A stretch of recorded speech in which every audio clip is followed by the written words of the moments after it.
Está na pauta da Comissão de Constituição e Justiça, para depois de amanhã, quarta-feira,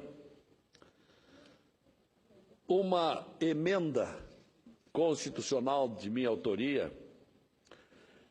que trata de um tema que tem preocupado aos brasileiros há muito tempo e que foi promessa durante toda a minha campanha eleitoral, porque diz respeito a uma instituição que tem a ver muito com a vida de todos os brasileiros.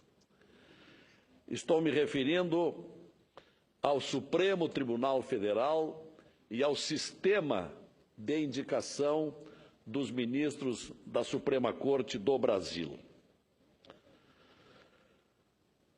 Trata-se da PEC número 35/215 e que quer modificar esta sistemática de indicação dos ministros do Supremo.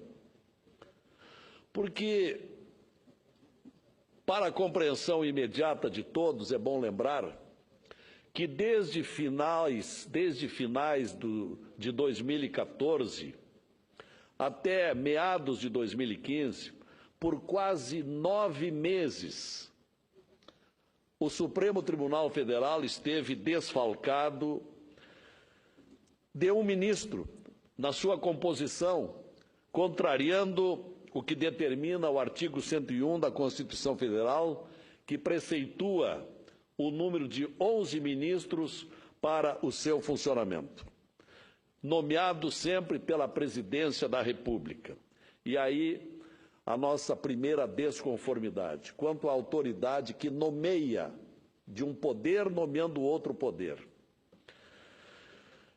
E aquela defecção de um ministro causada pela aposentadoria do ministro Joaquim Barbosa causou prejuízos. Por exemplo, como no Supremo há 2 turmas, uma das turmas trabalhou durante quase 9 meses com apenas 4 ministros, enquanto a outra turma tinha os seus 5 ministros. Essa dos 4, seguidas vezes, terminou em empate nas votações, o que então determinava uma protelação, uma espera, até que um belo dia viesse a ser nomeado o 5º ministro, para então se ocupar daquela causa que estava empatada. Aquela demora foi muito criticada na época, inclusive pelos jornais, com os ministros Celso de Mello e Marco Aurélio Mello, que inclusive o ministro Marco Aurélio Mello chegou a classificar aquele impasse como irrazoável e abusivo. Mas não foi tudo. Foi só o começo do problema. Tudo acontecia por quê?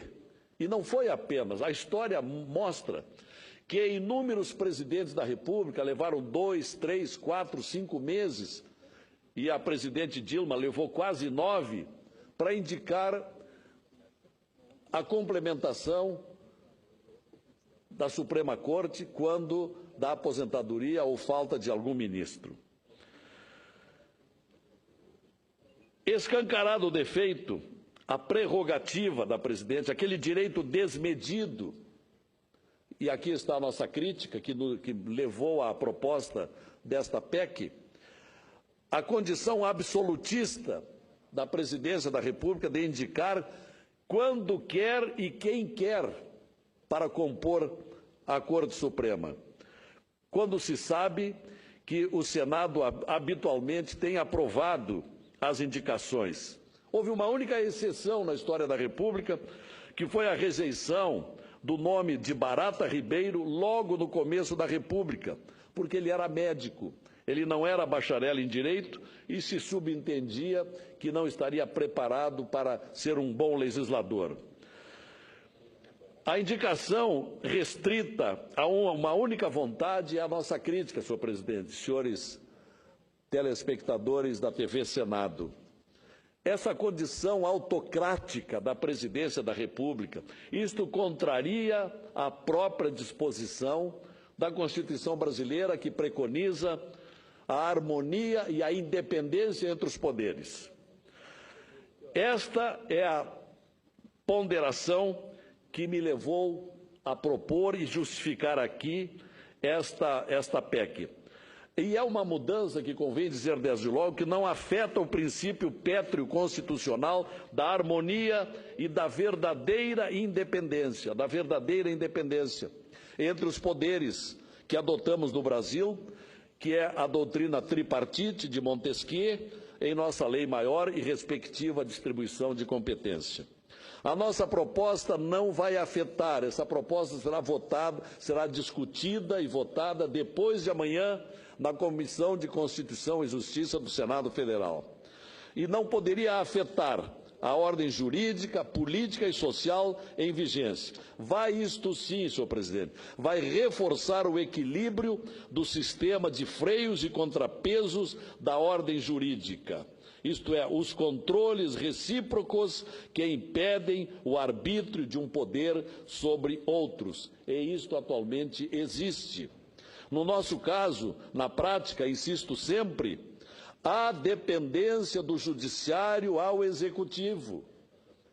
Isto é visível, é palpável, porque no caso da não indicação de um ministro por parte do executivo, isto prejudica o funcionamento do outro poder, que é o Supremo Tribunal Federal, que é dependente da vontade exclusiva da presidente do executivo, pelo tempo que quiser e com relação à personalidade que ela quiser indicar. Como se no mundo jurídico brasileiro não houvessem 100, 200 ou 300 juristas altamente qualificados para a função de ministro do Supremo, de alto saber jurídico e reputação ilibada. São centenas e centenas de juristas habilitados a compor a Suprema Corte. E mesmo assim, sem justificativa, perpetua-se a vacância, como aconteceu no caso do ministro Joaquim Barbosa por quase 9 meses. Isto está errado. Isto traz prejuízos a um dos poderes da República. Sabe-se lá por que a presidência da República às vezes vacila, como no caso do preenchimento da vaga de Joaquim Barbosa, que acabou sendo substituído por Edson Fachin, contra o qual nada a ponderar e apenas a elogiar. O que há, às vezes, há dúvidas, displicência, não é crível um comportamento contra um poder. Temor por não agradar partidos ou correntes ideológicas, aí talvez tenhamos também a nossa dúvida. É uma hipótese de grande probabilidade. Acresce a esta situação, com relação à nomeação dos ministros do Supremo, acresce a esta situação a aberrante PEC da Bengala, válida hoje para os ministros do Supremo Tribunal Federal, a do aumento da idade para a aposentadoria compulsória, proposta pelo então senador Pedro Simon, que encontrou também fundamentos para impedir um governo de mesmo partido aparelhando o judiciário. Aparelhando os judiciários com suas nomeações, por que não podemos desconfiar de que isto seja o que ocorre atualmente e há já 12 anos? Temos um governo que vai para 16 anos e que terá mais 3 ministros para indicar ao Supremo Tribunal. Isto é inadequado quando um partido se perpetua no poder, não propiciando oxigenação da jurisprudência. Se complementar o seu trabalho, a sua gestão, a ministra do PT, a presidente do PT, terá, junto com o anterior presidente, a nomeação total da composição do atual Supremo Tribunal Federal. Então, por essas razões, senhor presidente, foi que protocolei, já foi ao exame do senador relator, professor de Direito, ex-governador de Minas, um político preparado, qualificado, o senador Antônio Anastasia, o relator da matéria desta emenda, que procura transformar o modo de indicar os ministros do Supremo Tribunal Federal, não limitado à experiência americana dos Estados Unidos, que inspirou o Brasil nesse caso, desde a proclamação da República do Brasil, mas buscando agora sim, aqui nesta casa, experiências em países plenamente democráticos como França, Alemanha, Portugal, Espanha, entre outros, sem violar o critério constitucional de independência e harmonia. Queremos, isto sim, aprimorar o atual modelo tão propício a demoras incalculáveis até hoje.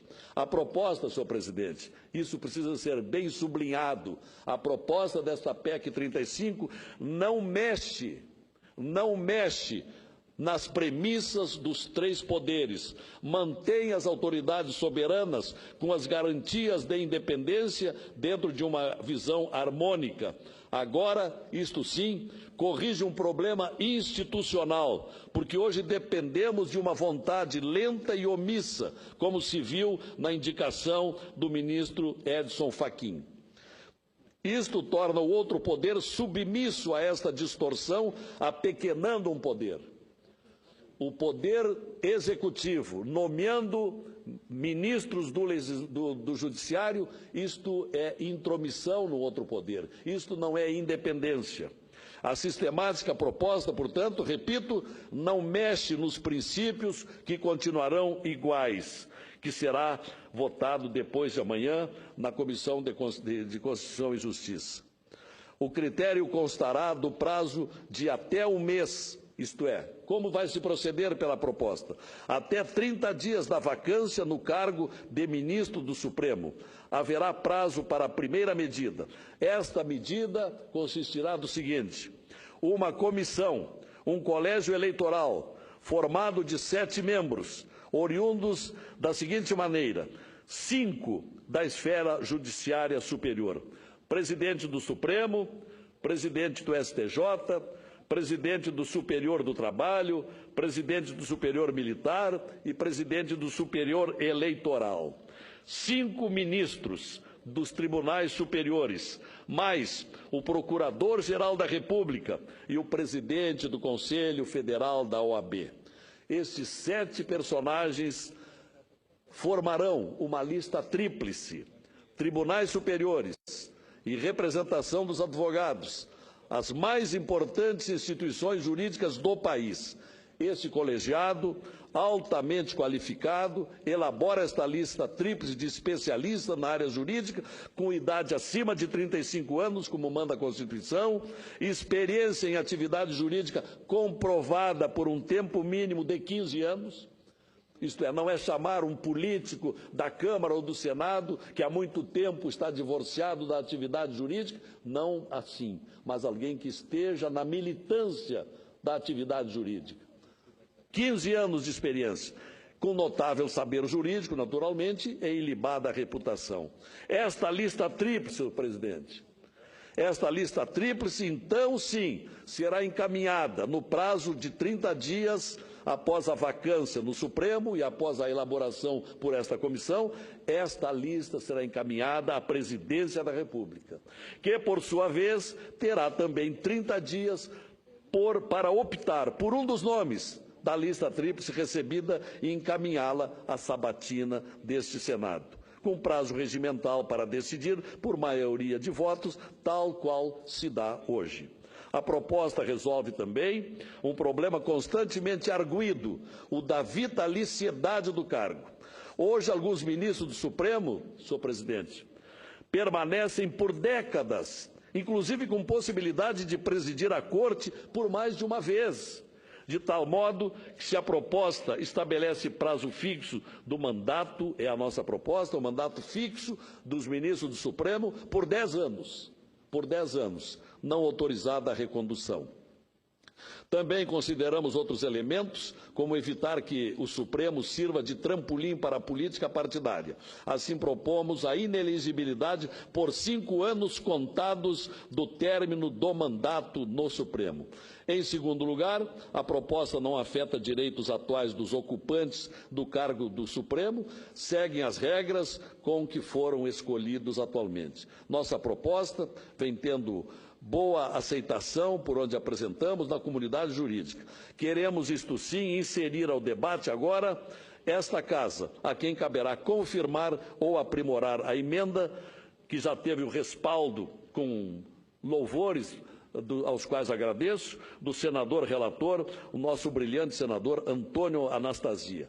Esta avaliação pela Comissão de Constituição e Justiça se dará depois de amanhã, quarta-feira. E por isso fiz questão de já antecipar e esclarecer aos meus pares que estarão decidindo na comissão, na CCJ, depois de amanhã. Muito obrigado pela tolerância, senhor presidente.